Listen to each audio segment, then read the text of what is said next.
નમંતી ફલિનો વૃક્ષા નમંતી ગુણીનો જના શુષ્કકાષ્ટાશ્ચ મૂર્ખાશ્ચ ન નમંતી કદાચન. આ શાસ્ત્રોમાં શ્લોક લખેલો છે. નમંતી ફલિનો વૃક્ષા નમંતી ગુણીનો જના. વૃક્ષ ઘટાદાર હોય, વિશાળ, આમ વળે નહીં, પણ નમે ક્યારે? કે જ્યારે એના પર ફળ આવે.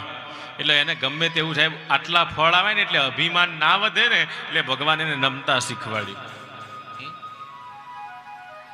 નમંતી ફલીનો વૃક્ષા નમંતી ગુણીનો જના.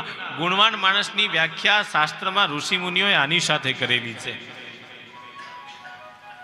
શુષ્ક કાષ્ટાશ્ચ મૂર્ખાશ્ચ ન નમંતી કદાચન. નમતું કોણ નથી? કેવો માણસ હોય? તો કે સૂકા લાકડા જેવું. સૂકા લાકડાનો પ્રયત્ન કરો વાળવાનો, વળે?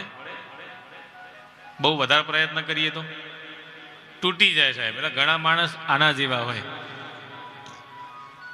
છેવટે ભાંગી જાય, જીવનમાંથી આમ બધેથી હારી જાય, પણ ભગવાનની આગળ નમતો નથી. એટલે નમે પ્રભુને ગમે છે. એટલે 7 દિવસ અહીં તો બધે